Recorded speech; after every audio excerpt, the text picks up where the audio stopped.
I remember sitting on the rocks down at the beach, in my mind going over 27th of August, 27th of August, and I kept saying 1979, I'll never forget this date, and I don't. Every year that date comes around, and we remember it. 40 years ago, Lord Mountbatten, the great-uncle of Prince Charles, was blown up at sea by the IRA at Mullaghmore, off the west coast of Ireland. By killing Mountbatten, you sent ripples around the world in a way which no other assassination could have achieved.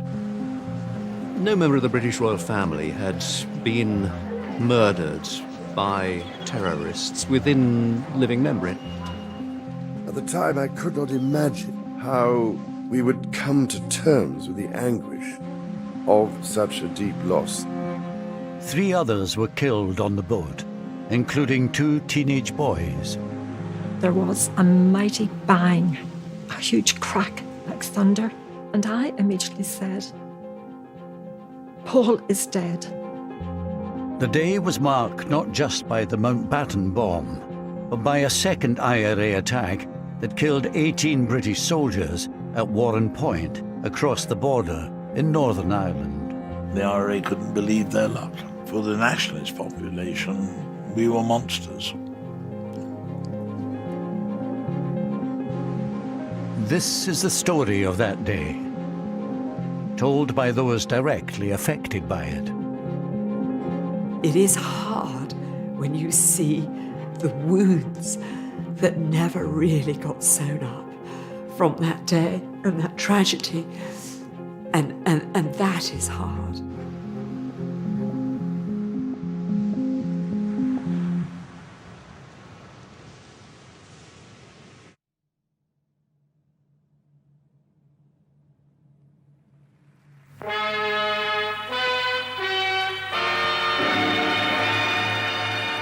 In a few minutes from now, I'll know whether or not we're going to succeed in telling the exciting story of a man whose courage and daring in the war and far-ranging influence in peace have significantly contributed to the shaping of this century's history. The man I'm after has no idea that I'm going to be I remember going to the studio. I remember the dress. I had to wear my sister's hand-me-down dress, always a hand-me-down dress. And my thanks to Lord Brabourne, John Barrett. We even had Princess Anne's underwear, I remember one year was handed all the way down to us. Admiral of the Fleet, the Earl Mountbatten of Burma, tonight this is your life. What do you mean? Inside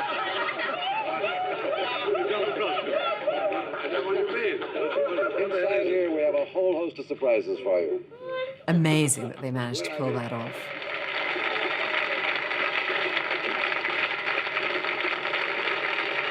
Now, India, that's an unusual name, isn't it? How did you get that? Because my grandfather was the last Viceroy of India. Because my grandfather was the last Viceroy of India. Of course, nowadays people say, what's a Viceroy? As Viceroy, he was the last colonial ruler of India. He was also Admiral of the Fleet, second cousin of the Queen, and mentor to the Prince of Wales. The Earl Mountbatten of Burma was for half a century one of Britain's leading public figures. Can you bear having hot milk in it, or would you rather not have milk in it? In retirement, he spent more time with his family, but he still enjoyed the public spotlight so much that he allowed an ITV crew to record his annual summer holiday in Ireland, even if it meant compromising the family's privacy. Every Easter, every summer, every Christmas, every single holiday, we were together with our natural cousins. 1, 2, 3, whoopsie! Classiebawn was always in the summer, a month in August. Yes, twins, where are the twins? For all of the fact that it was called Classiebawn Castle, essentially it wasn't. It was a Victorian mansion with some turret built onto the end of it. Lord Mountbatten inherited Classiebawn Castle from his wife, Lady Edwina, who died in 1960. There were so many wonderful traditions.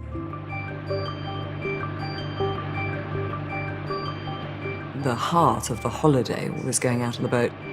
I would go a lot on the boat. We all did. Come on. The building of the dams, that was absolutely a tradition and taken very seriously. Everybody knew what they had to do. Give it to me, I say. Listen, you start, make the hole here. There it is, see? From here, then you start doing the dam. Out of the way, Fee. You see, he was admiraling, wasn't he? No, put it this way. Go on, do as I tell. Do as you're told. Yes, I did. There we are. There you are. It would be hard to be chief of combined operations and then not be in charge of the family dam. Let's face it. The Mountbattens were generally viewed by the locals as benevolent, well-meaning, helpful people who it was nice to have around. The neighbourhood benefited as a result of their presence. Each summer, the Mountbattens would take up residence at Classybourne Castle, overlooking the pretty fishing village of Mullaghmore. The family's visits brought a touch of I remember sitting on the rocks down at the beach, in my mind going over 27th of August, and I kept saying 1979, I'll never forget this date, and I don't. Every year that date comes round, and we remember it.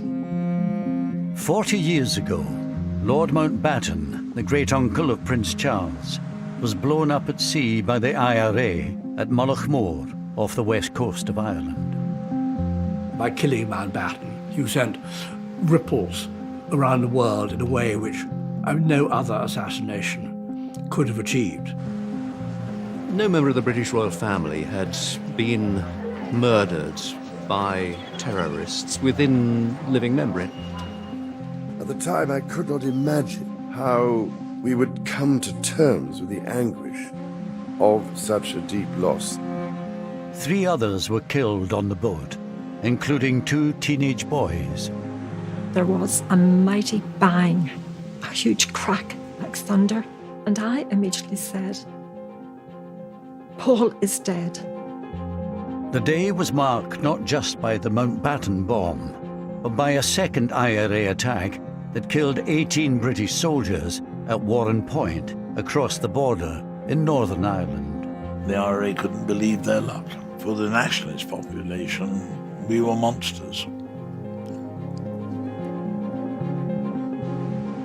This is the story of that day, told by those directly affected by it. It is hard when you see the wounds that never really got sewn up from that day and that tragedy, and that is hard.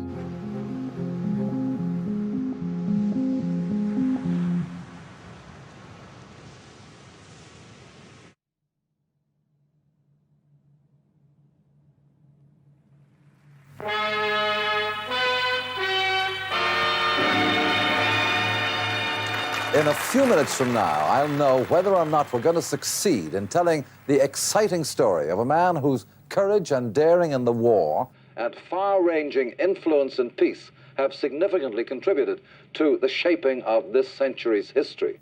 The man I'm after has no idea that I'm going to be I remember going to the studio. I remember the dress. I had to wear my sister's hand-me-down dress, always a hand-me-down dress. And my thanks to Lord Brabourne, John Barrett. We even had Princess Anne's underwear. I remember one year was handed all the way down to us. Admiral of the Fleet, the Earl Mountbatten of Burma, tonight this is your life. What do you mean? I know what you mean. Inside here, we have a whole host of surprises for you. Amazing that they managed to pull that off.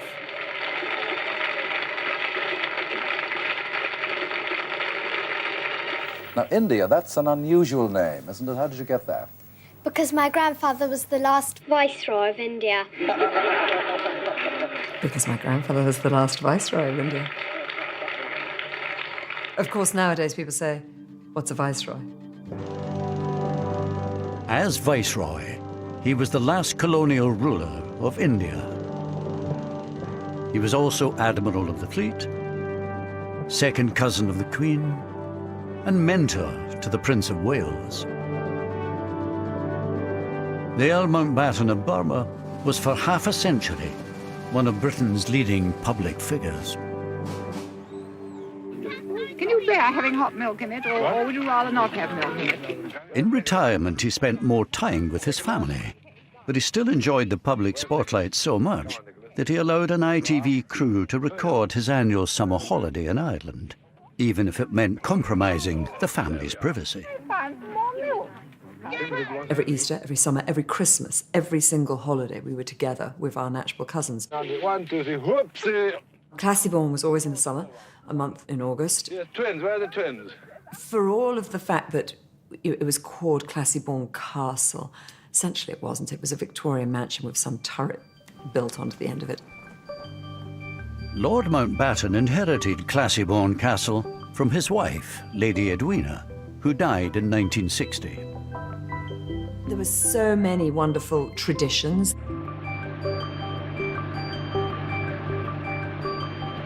The heart of the holiday was going out on the boat. I would go a lot on the boat. We all did. The building of the dams, that was absolutely a tradition and taken very seriously. Everybody knew what they had to do. Give it to me, I say. Listen, you start, make the hole here. There it is, see? From here, let him start doing the dam. Out of the way, Fee. You see, he was admiraling, wasn't he? No, put it this way. Go on, do it yourself. Do as you're told. Yes, I did. There we are. There you are. It would be hard to be Chief of Combined Operations and then not be in charge of the family dam. Let's face it. The Mountbattens were generally viewed by the locals as benevolent, well-meaning, helpful people who it was nice to have around. The neighbourhood benefited as a result of their presence. Each summer, the Mountbattens would take up residence at Classybourne Castle, overlooking the pretty fishing village of Mullaghmore. The family's visits brought a touch of glamour and jobs for the locals. This photograph here was in the dining room of Classybourne at a dinner. It's just me there. When you look back so many years ago, it's now 40 years, you can always say the memories of them are happy ones. And that's the most important thing of all. Do you remember this mother? Lord Louis gave you this book. Yeah. To Mrs. Barry, with grateful appreciation, Mountbatten of Burma, Classybourne Castle, August 1978.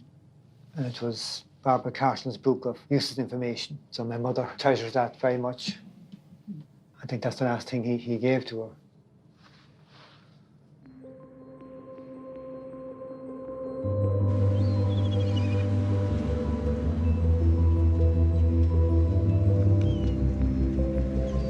The Mountbattens were not alone in their attachment to Mullaghmore. There are my 3 children at Mullaghmore. That was Paul and his 2 sisters. Mullaghmore was a popular holiday destination for families from Northern Ireland, as well as the south, and the Maxwells from Inniskillen had their own cottage there. We went down there during the summer holidays for 2 months every year, and the children enjoyed it immensely.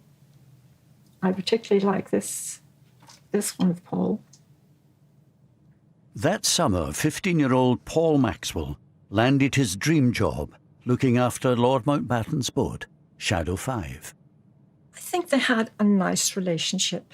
Paul would sometimes stay on the boat afterwards with Mountbatten and they would talk. And he told Paul about going into the Navy. And he said, you know, I went into the Navy when I was 12 years old and I saw active service when I was 16. And Paul said to him, were you not frightened, my lord?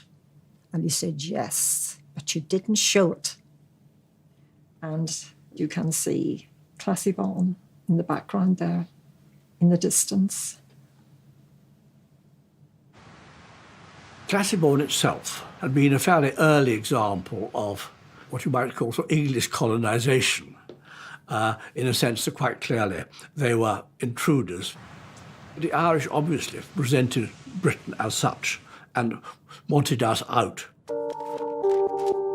The Mountbatten summer retreat was in County Sligo, in the Republic of Ireland.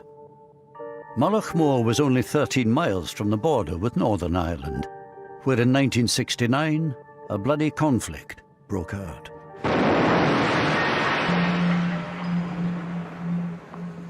Catholics in Northern Ireland resented being treated as what they saw as second-class citizens, and the IRA took up arms against the British state.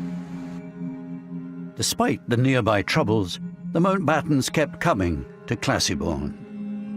They enjoyed protection from the local police, the Garda, but it was all kept very low-key.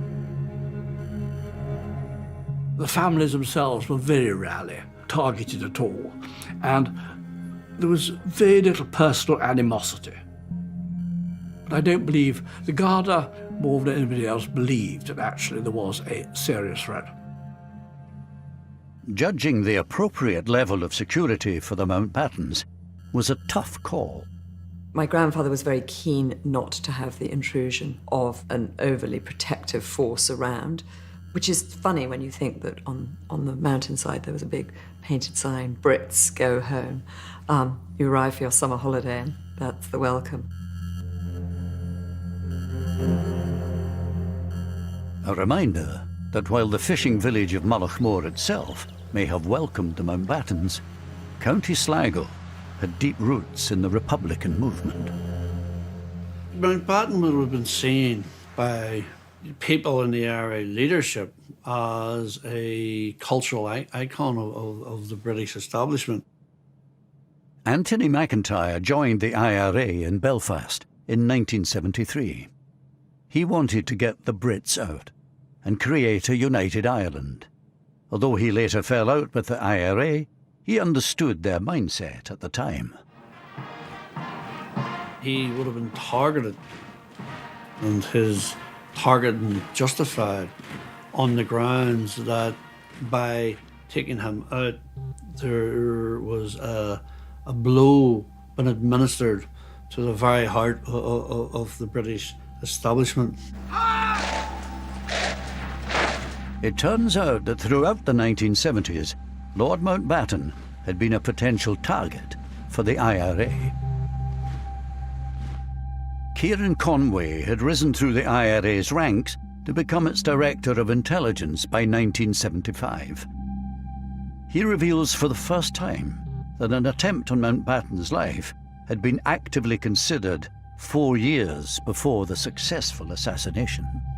In the mid-70s, there was an operation cleared to kill Mountbatten.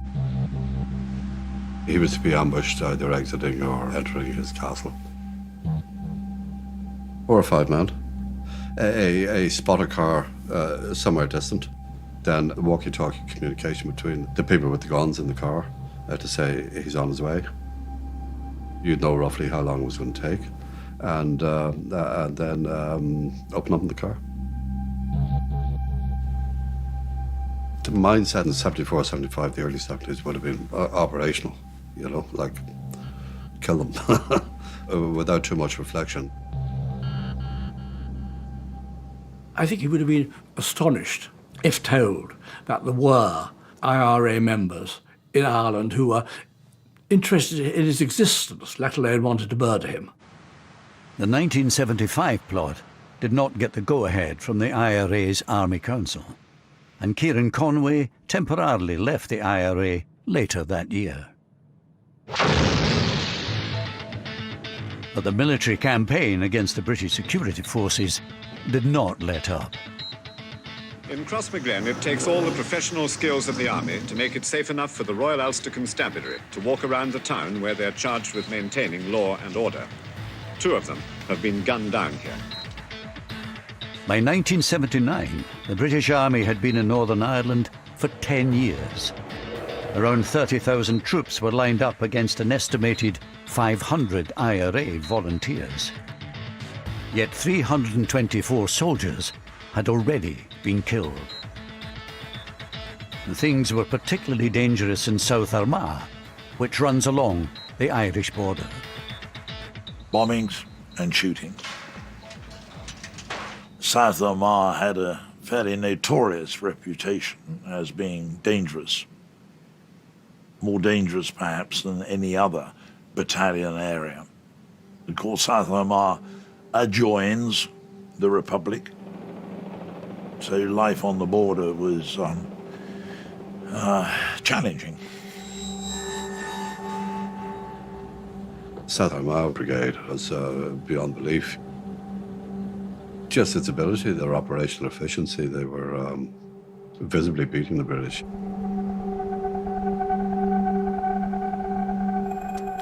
In the summer of 1979, the South Armagh Brigade was plotting two of the most ambitious attacks of the IRA's campaign so far.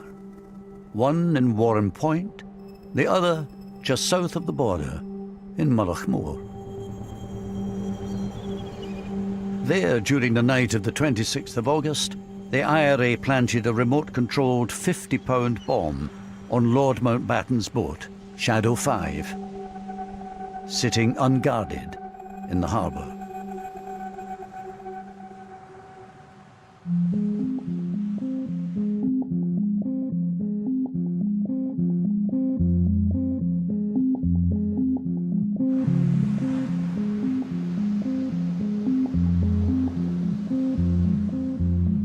I went on duty at 6 a.m. up at the castle here. 9 to 9:30, Lord Mountbatten and his family came out from the castle and informed us that they were going down to the pier. So we got into a patrol car and we escorted them. In this unique photograph taken just 24 hours earlier, showing the family and staff outside Classiebawn, all the members of Lord Mountbatten's boat party are present.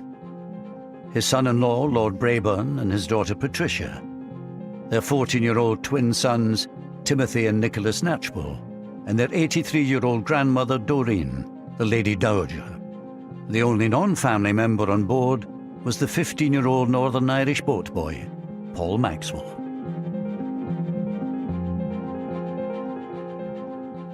The day itself comes to me in flashes, rather like small explosions.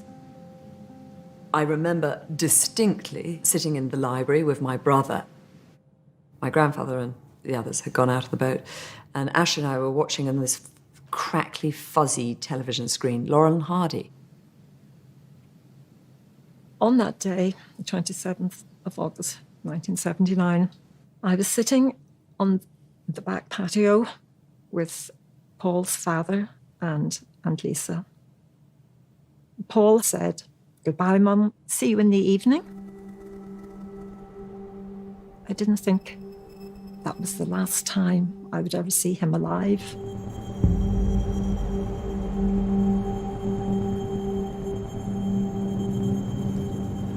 Beautiful morning it was, sun was shining. They left Mullaghmore Pier and travelled out to where they had some lobster pots.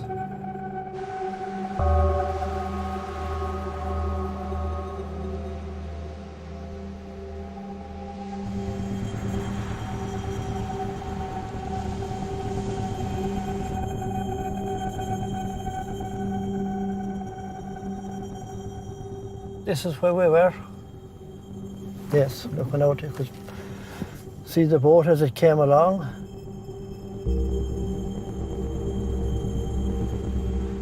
Dennis Devlin was a 15-year-old whose family came to Mullaghmore every summer.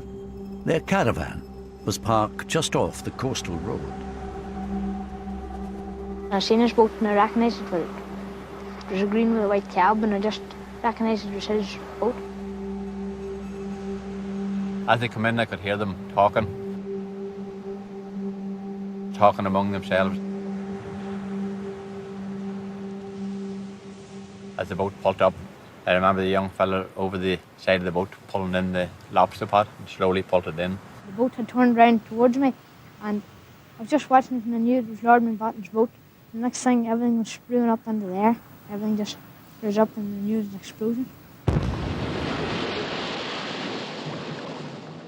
Suddenly there was a flash of light and a loud bang, and you could see the boat had just disintegrated. It was obvious. that a bomb had gone off. There was a mighty bang, a huge crack like thunder.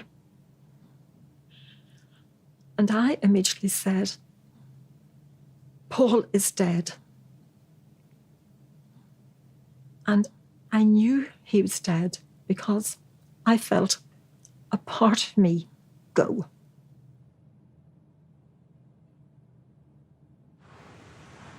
My brother, sister, and I were taken into the study, and before anything, we were asked to take these pills with a glass of water. I'd never taken a pill in my life before. And that, to me, was more surprising than anything of that day. I couldn't understand why I was being made to take a pill. Again, I think it's so reflective of the era that they were in the 1970s, that someone would have had Valium on them, for God's sakes, and said, let's give it to the children. I mean, dear God, would you give an 11-year-old a Valium? I, for some reason, left the castle and ran down to the beach, which wasn't helpful at all, and incredibly inconsiderate of me now I look back. I remember sitting on the rocks down at the beach, in my mind going over 27th of August, and I kept saying 1979, I'll never forget this date, and I don't. Every year that date comes round, and we remember it. And it was just such an incredibly beautiful day. And on the rocks, this incredible view. And yet, destruction. I'm so sorry, I don't normally get upset.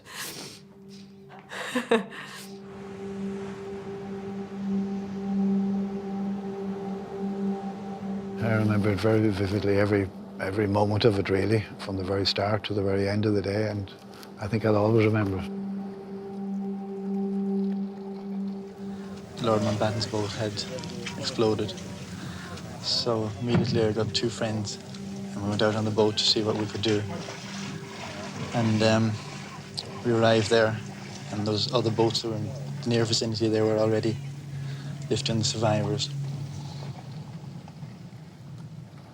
And at what point did you realise that Mountbatten himself had been killed? I think when we actually took him from the boat that he'd been brought ashore in and brought him to the ambulance, that's the first that I realised that he had actually been one of the fatalities. He was one of the first who was actually taken ashore.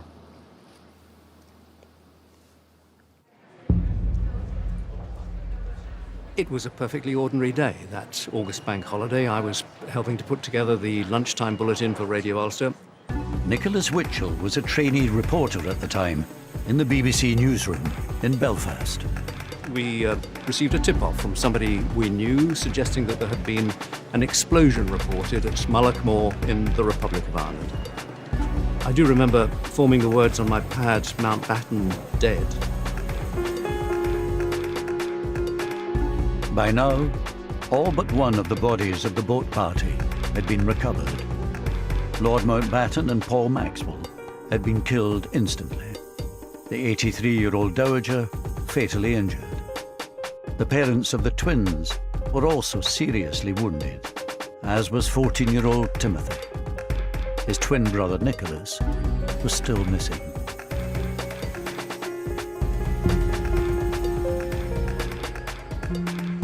You could see this beautiful blue azure sea just off to the north end of the little peninsula, which Mullaghmore is. We could see a lot of debris, splinters of wood. It was fine debris, quite fine debris it was.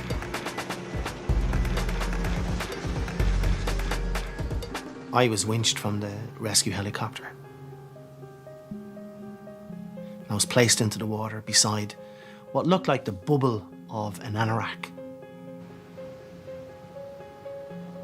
I placed my hand and pulled it, and it didn't yield very easily, and I pulled it a second time, and it was then the head come up with the jacket as I pulled, and I realised it was a child. Imagine what those thick Aran sweaters must have felt like, clogged with oil and water, being lifted out of the ocean. And how long had Nick been floating in the water? It was the first child that I handled in death. It came as a terrible shock to me, I can tell you, but I'm in rescue mode. I need to get him out of that water. I need to give him over to his family. 14-year-old Nicholas Knatchbull's body was returned to Mullaghmore Harbour. It's the last photograph we have of Paul. That's Paul. And that is Nicky and Timmy. So one boy survived and the other two were killed. He survived because he was up on the roof. Mountbatten was in the middle between Paul and Nicky. And so they got full blast.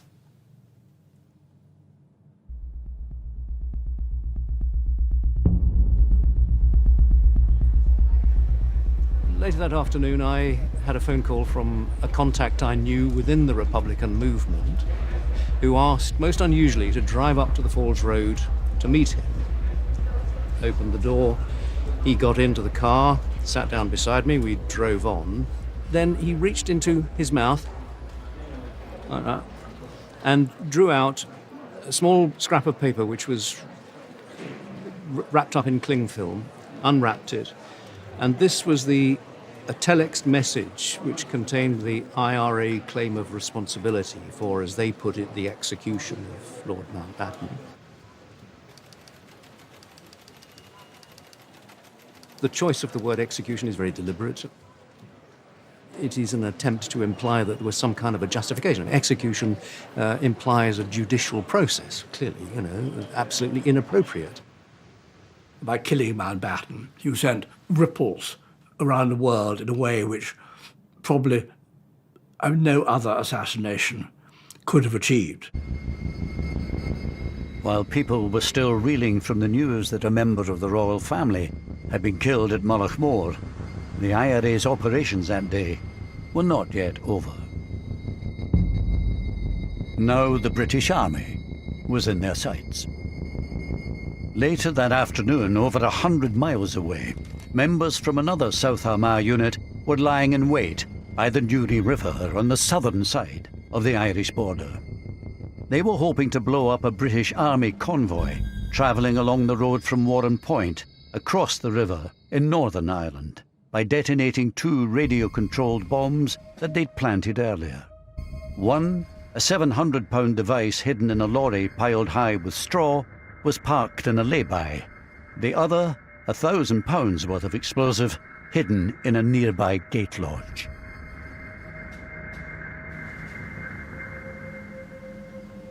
Travelling down, I remember messing about with a car behind us. Tom Cochey was a local boy from Newtonards who had joined the parachute regiment at 18, as his father had before him. That day, he was a passenger in the lead vehicle of the 2-truck convoy. We had a packed lunch and we had oranges and we made little teeth out of the orange, and there was a car with a lady and kids in it. And we were smiling at them, that type of banter. 10 minutes later, we were blown up.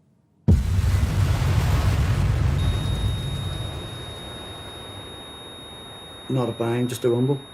And I had the sensation of flying. Not even coming to, just looking about, sitting there, and everything's just a mess.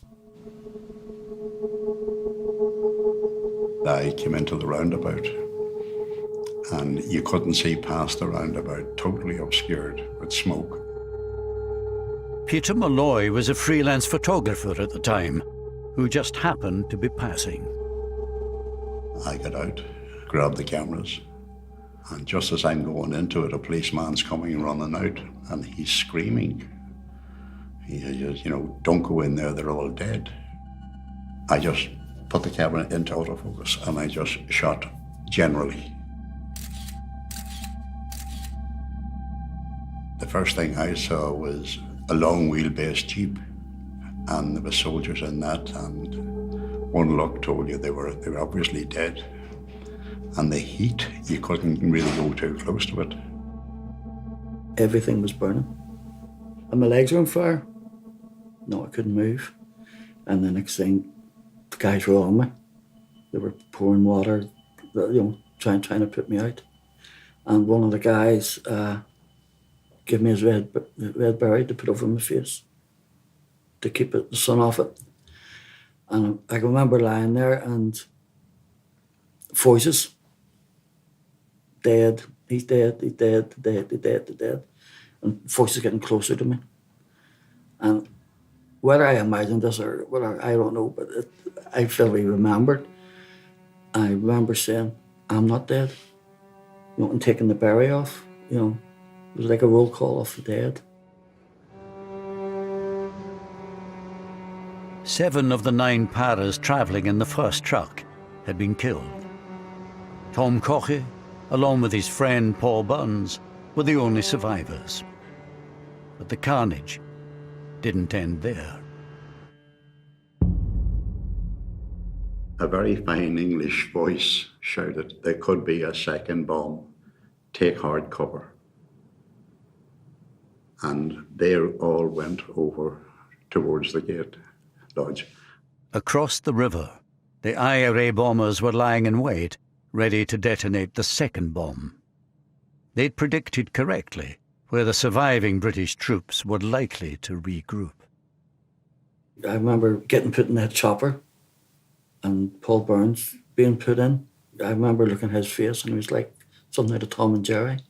When the cigar goes off in your mouth and your face is black. And with all little, he was like a straw man, little bits of straw stuck in his face. And then, boof, bang it goes again. Boom.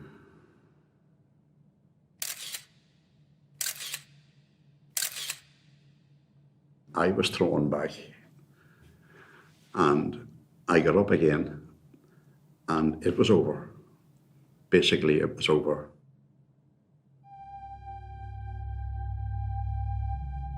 The 27th of August had started badly for Mike Jackson. The news came through of the Mullaghmore bombing and the death of Earl Mountbatten, amongst others, which was obviously very shocking. Now, as the news broke that his fellow paras had been ambushed at Warren Point, Jackson himself was called into action. The brigade commander looked at me and said, Mike, what are you doing here? You go down to the site, secure it, and take on all the aftermath.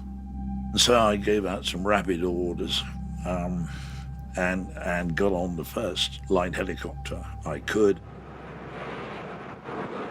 There's no communication. All telephones are cut off, so you're waiting for word to come back from your own lads to what actually is going on. Is there a bit of you thinking, that's my mates? Yes, absolutely. And you want to know who it was because you know that some of your mates were killed. So yes, you did want to know. Dead, dead, dead, dead, dead.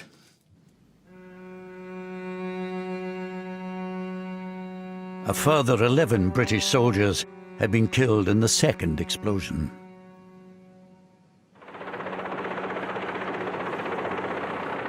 I get to Warren Point and it's a pretty grim sight, as you can imagine. There were body parts pretty much everywhere, and the trees were everywhere. And those who had survived were in shock.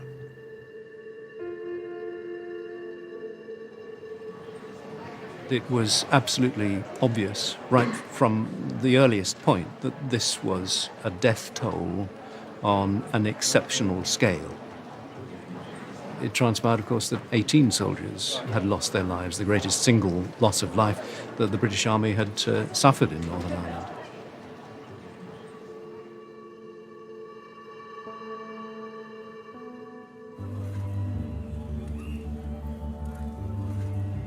Theirs were not the only lives lost that afternoon at Warren Point. Barry Hudson had been getting ready to go to work at the family's funfair business in Omeath, on the southern side of the border. He had been joined that summer by his 29-year-old cousin from England, Bill. All of a sudden, we heard this thump, right? And I remember Bill saying, "Oh, what was that?" And I said, "It sounded like a bomb." He said to me, "Could you bring me down? Let me have a look." In the mayhem following the 2 bomb blasts, the surviving paras spotted the figures of Barry and his cousin Bill on the other side of the river and wrongly imagined them to be the IRA bombers. You could see the lorry burning, one with the hay on it. Full time you could see the soldiers coming in along the road there in the jeeps. You could see the red berries and that, you know, and I heard the ground being struck.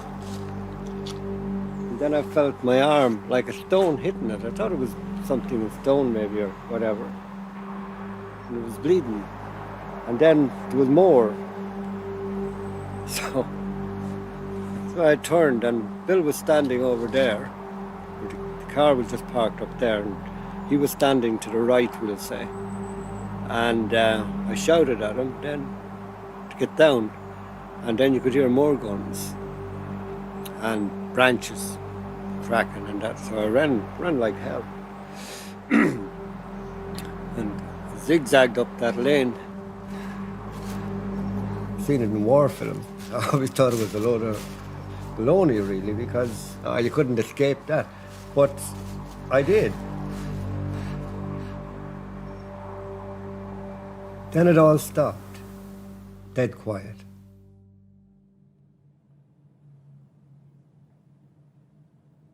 So after about a minute or two, I thought my cousin should be coming up now. I just thought he'd get up and come back up.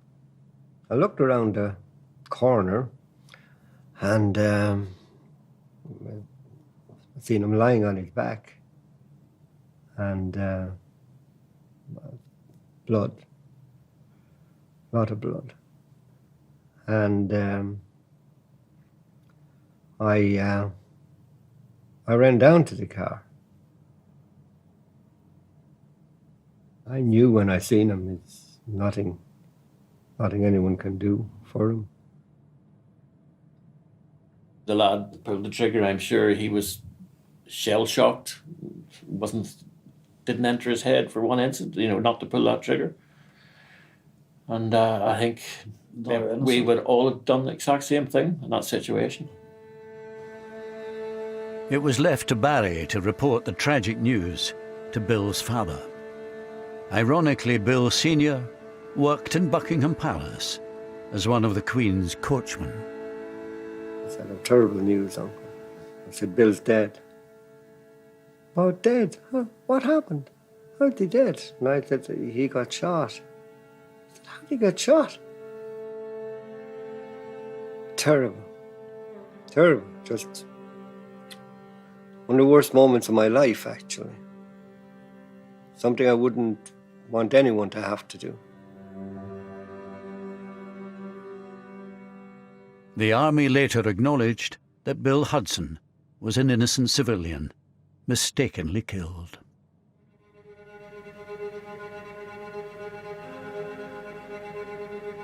This multiple killing, the worst the security forces have ever suffered in Northern Ireland, coming as it does after the Mountbatten tragedy, must serve to only further heighten tensions in Northern Ireland. Word quickly spread of how meticulously planned the IRA operation at Warren Point had been. Anthony McIntyre was an IRA volunteer locked up at the Maze prison at the time. I thought it was impressive. I thought it was ingenious, because not only did they detonate the first device, they had to wait until the British Army backup arrived and positioned itself behind the gate post and then detonate the second one. So it took nerves of steel for the volunteers to sit there and do that. It was absolutely militarily fantastic. Brilliant. I don't want to say the word fantastic, but, But the big bonus that they had, that they didn't normally have, was They were in a different country. They had no need to run away. Yeah, they were in the They south. were in the south. And that's why they could take their time. You take advantage when you can, and they did.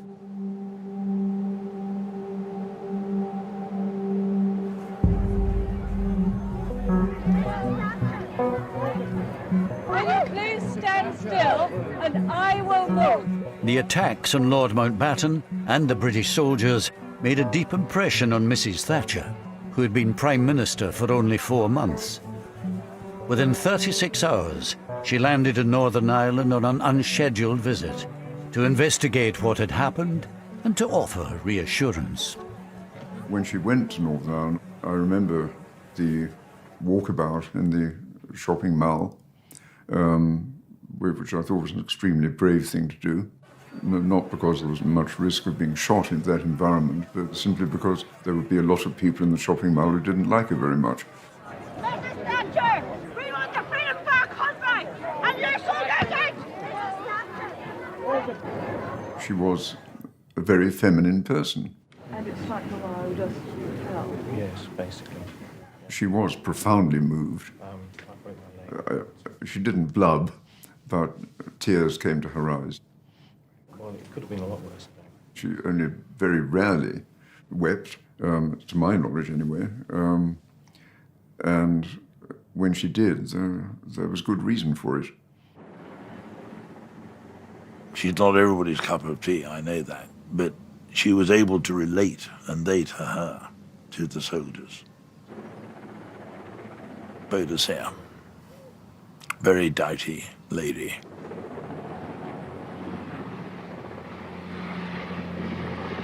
I think in terms of significance for Margaret Thatcher, knowing as we do what we do about her personality, I'm sure that it actually made her even more determined to resist.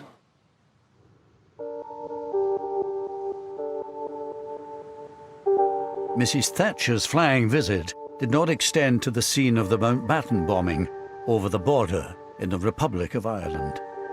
Here too, the events of that day had made a huge impact. While it was recognised that the IRA had pulled off 2 audacious military operations, in PR terms, opinion was divided. Almost everybody spoke with regret and shame about what had happened to Mountbatten. And that sense, this is our territory, how dare they do this on our territory? But there were a number of people, I won't say a majority, but there were a number of people who said what happened to Mountbatten was wrong. But as far as the British soldiers are concerned, listen, those that live by the sword die by the sword. This feeling was reinforced by the fact that 16 of the 18 British soldiers killed at Warren Point were from the paratroop regiment. The Paras were deeply unpopular on both sides of the Irish border, thanks to an infamous incident that had taken place 7 years earlier. There is no other single incident in Northern Ireland that unites nationalists of all colour, north and south, like Bloody Sunday does. Because to us, it was the deliberate killing of peaceful protesters on a march in Derry. 13 civil rights protesters were killed in what came to be known as Bloody Sunday. Here was the British Army turning its guns on the people it called its own citizens. And the soldiers responsible for Bloody Sunday were the paratroopers. So there was a particular feeling of general dislike towards the paratroopers. This dislike was felt particularly strongly by the IRA volunteers locked up in the Maze prison at the time. And how would you characterise the reaction of you and your fellow prisoners to hearing about the Warren Point news? Exuberance, exhilaration. All our Christmases had come at once and come early. The IRA couldn't believe their luck. For the nationalist population, we were monsters. We were quite ruthless, quite callous, quite indifferent to the suffering of the relatives, and found the parachute regiment absolutely anathema. They were celebrating, and of course they were. And, you know, they had a good day. And doubly good in the sense, you know, with the memory of, for them, the memory of Bloody Sunday. Yeah, of course, yeah. Yeah, that's where the old saying came out, you know.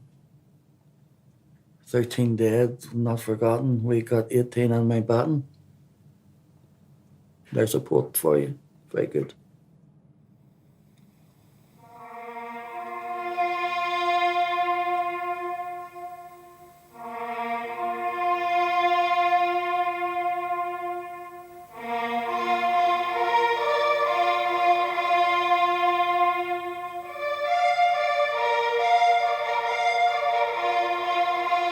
That funeral was extraordinary. I think my grandfather had masterminded every moment of it, understandably, and it ran to perfection. The whole family of Europe seems to be here.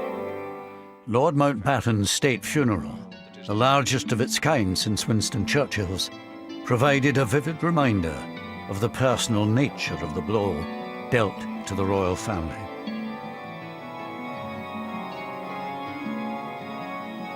Two granddaughters, the girl that bears the name of India. We know my grandfather's murder was a complete shock and very devastating to the Prince of Wales because he fulfilled a role, and that role was then taken away. So I think he probably felt that more than most, the loss of my grandfather's murder, and in such a brutal way. The murder horrified him and, in a way, marked him for life. It left a sort of a sense of uncertainty. If Mountbatten, the invincible, the almighty, could be snuffed out like that, then what was left certain in life? Within a week of the funeral, 11-year-old India found herself sent off to Gordonston, the boarding school in the north of Scotland. Here she was given a painful reminder of the very public nature of her grandfather's death. I remember feeling desperately lonely, going off to boarding school without my mother. And the first night, someone, after lights out, saying a joke. And maybe we can't even put this in because it's too horrific, but she said, how did they know Lord Mountbatten had dandruff? And no one in the dorm at the nights out knew the answer. And the answer was, of course, because they found his head and shoulders on the beach. It was a pretty staggering moment. Later that autumn, 2 IRA men were put on trial for the murder of Lord Mountbatten. One, Thomas McMahon, was convicted. Thomas McMahon, did you know him by reputation? I knew him both by reputation and personally, and he was a very, very fine IRA volunteer. Very fine indeed. They'd be the most outstanding figure to come out of South Armagh. Thomas McMahon was sentenced to life in prison, but no one higher up in the IRA leadership chain was ever held to account for the bomb. Somebody knew children get on that boat. Not necessarily the guys who put the bomb on or the guys who made the bomb, but the people who planned it certainly knew about the children. And if they knew about the children and were quite prepared to go ahead and to sacrifice their lives in order to get Mountbatten, then it's a war crime. Although Anthony McIntyre has since fallen out with the IRA, back in 1979, he was still very much an insider. Given the political sensitivity around Mountbatten and the fallout that the IRA leadership, the political thinking people in the IRA leadership would have anticipated, I would imagine that was a decision taken at the most senior levels. Kieran Conway, who temporarily left the IRA in 1976, is in no doubt as to who was in charge at the time of Mountbatten's assassination. I've absolutely no difficulty in saying that in 81 when I rejoined, and I wouldn't have said that until Martin died, that McGuinness was Chief of Staff. And your clear understanding was that he had been since 78? Yeah. Ultimately, as Chief of Staff, it would be McGuinness's responsibility, that operation. Yeah, that's right, yeah. Oh, that's the way it works. I mean, if you're the boss, you're the boss. You take responsibility for whatever goes on.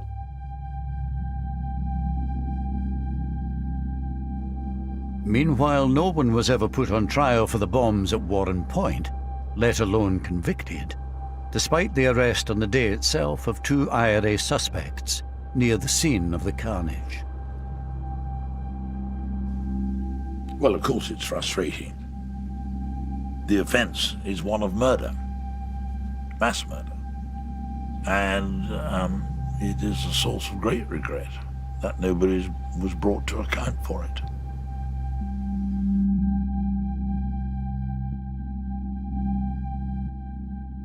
In these past few days, the irresistible force, the political will, has met the immovable object, the legacy of the past, and it has actually moved it. It took another 20 years after the Mountbatten and Warren Point killings, but peace was finally established in Northern Ireland by the British and Irish governments at the Good Friday Agreement in 1998. This agreement is good for the people of Ireland, North and South.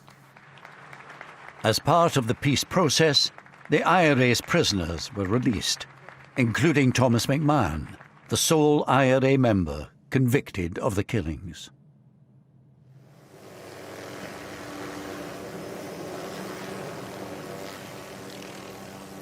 The idea of reconciliation has lain at the heart of the peace process.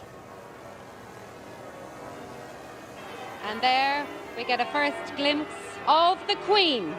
In 2012, the Queen came face to face with the man said to have been ultimately responsible for the assassination of her second cousin. You really did have to just pinch yourself and think, can this actually be happening? That the head of state of the United Kingdom and the man who, without doubt, was one of the leaders of the military, the offensive side of the Republican movement, who may well have had a hand in planning Mullaghmore or certainly signing off on it, that they were standing together was remarkable. The symbolic strength of that shaking of hands was enormous. It was one of the most powerful things that she could do. And she did it even though personally it may have cost her something.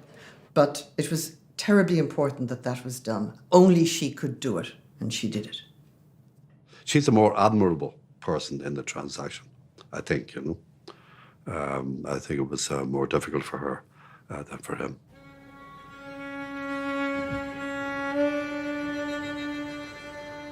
Like mother, like son. 3 years later, the Prince of Wales made his own gesture of reconciliation. The events of 1979 had come as a double blow to him. He was Colonel-in-Chief of the Parachute Regiment, which had lost 16 of the 18 soldiers killed at Warren Point. And at Mullaghmore, he'd also lost a mentor who meant so much to him. At the time, I could not imagine how we would come to terms with the anguish of such a deep loss, since for me, Lord Mountbatten represented the grandfather I never had.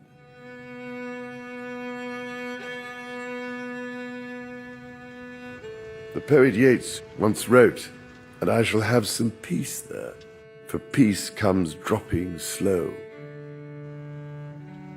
As a grandfather now myself, I pray that his words can apply to all those who have been so hurt and scarred by the troubles of the past. Problem with peace is you have to keep working at it. It's not a passive thing. It is always going to be a continuing responsibility on all of us in these islands to make sure that the conditions in Northern Ireland do not encourage the breakout again of sectarian tensions. We do not want to go back to that. So it's not a matter of peace dropping slow. Peace has to be worked at damn hard. 2 years ago, Martin McGuinness, the man widely believed to have been the IRA Chief of Staff at the time of the bombings, died. According to Buckingham Palace, the Queen sent a private letter of condolence to his widow.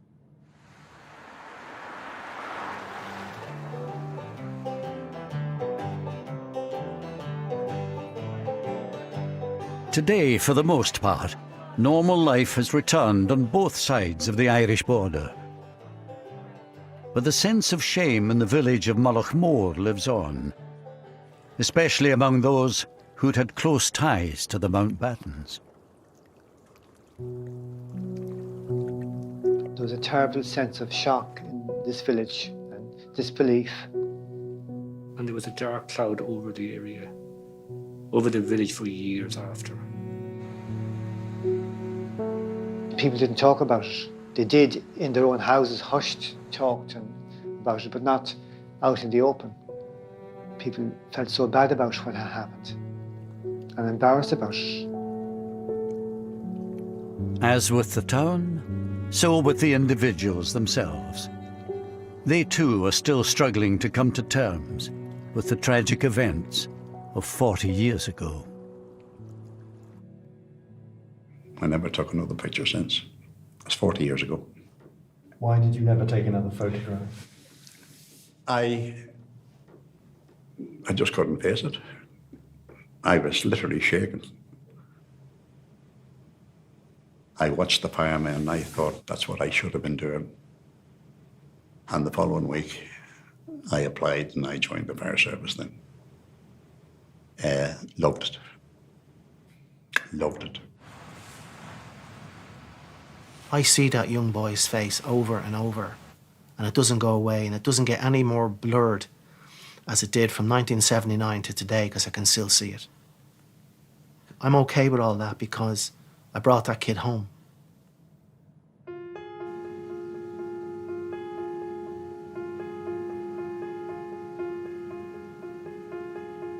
That's 40 years ago now.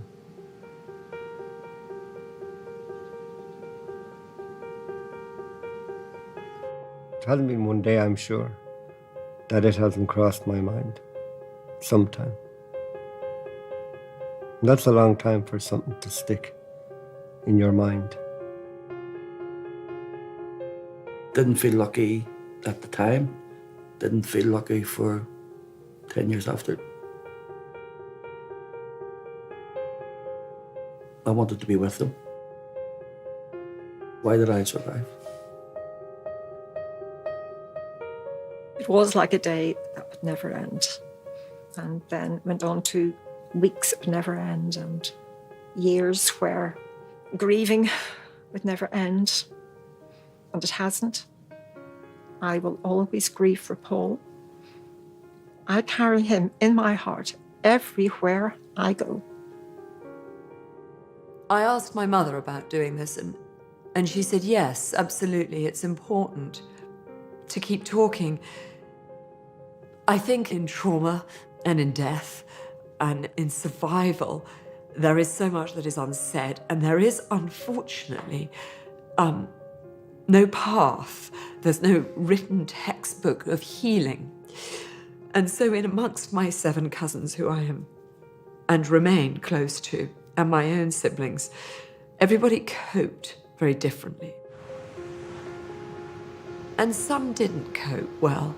And of course, we're seeing the side effects of that even to this day. And the damage that was done was so much deeper than any of us could ever have imagined. And adult lives are still being horrifically disrupted. I certainly try not to hold resentment in any way, and that's hard. But forgiveness, I think, is important. One has to move on.